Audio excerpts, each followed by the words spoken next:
প্রয়োজন আর অপ্রয়োজন এইটা একটা আপেক্ষিক শব্দ। আমার এই জামাটা গায়ে না দিলে কি হতো, কিন্তু দিয়েছি। একটা জাতি তার ভাষা, তার সাহিত্য, তার সংস্কৃতি, সে নিয়ে তার পরিচিতি গড়ে ওঠে।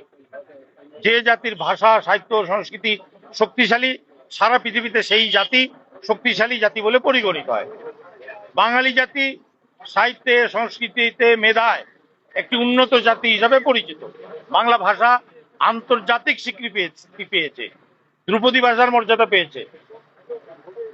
ভারতবর্ষের বিভিন্ন প্রান্তে আমরা দেখেছি, জেনেছি যে অনেক রাজ্যের নিজস্ব ভাষা, নিজস্ব সঙ্গীত আছে, নিজস্ব পতাকা আছে, অনেক রাজ্যের আছে।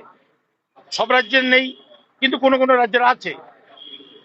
তাহলে আমাদের যখন একটা রাজ্য সঙ্গীত এত বছর পরে মাননীয় মমতা ব্যানার্জির সদিচ্ছায় এবং আমাদের জাতিকে গর্বিত করার জন্য, অহংকৃত করার জন্য একটি রাজ্য সঙ্গীত উপহার দিয়েছেন, মাননীয় মুখ্যমন্ত্রীর কাছে এবং বিধানসভার সমস্ত সদস্যদের কাছে, সরকার পক্ষ, বিরোধীদের পক্ষ, সবার কাছে আমি একটা আবেদন রেখেছি যে অন্যান্য রাজ্যের যখন রাজ্য সঙ্গীত আছে, রাজ্যের পতাকা আছে, আমাদের রাজ্য সঙ্গীত আমরা পেয়েছি, আমাদের রাজ্যের জন্য একটা নিজস্ব পতাকা ভাবনা চিন্তা করা হোক, যে পতাকার মধ্যে দিয়ে আমাদের রাজ্যের সংস্কৃতি, কৃষ্টি, নিজস্ব পরিচিতির প্রকাশ পাবে।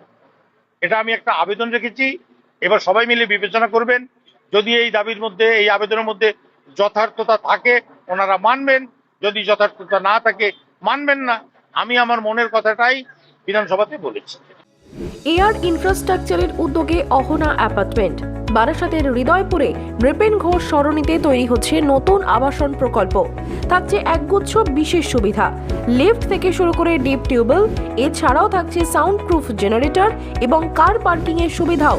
এখানে 2 এবং 3 BHK ফ্ল্যাট রয়েছে। এছাড়াও থাকছে আরো একগুচ্ছ বিশেষ সুবিধা। বিস্তারিত জানতে ফোন করুন স্ক্রিনে দেওয়া ফোন নম্বরে। সাধ্যের মধ্যে স্বাদ পূরণ।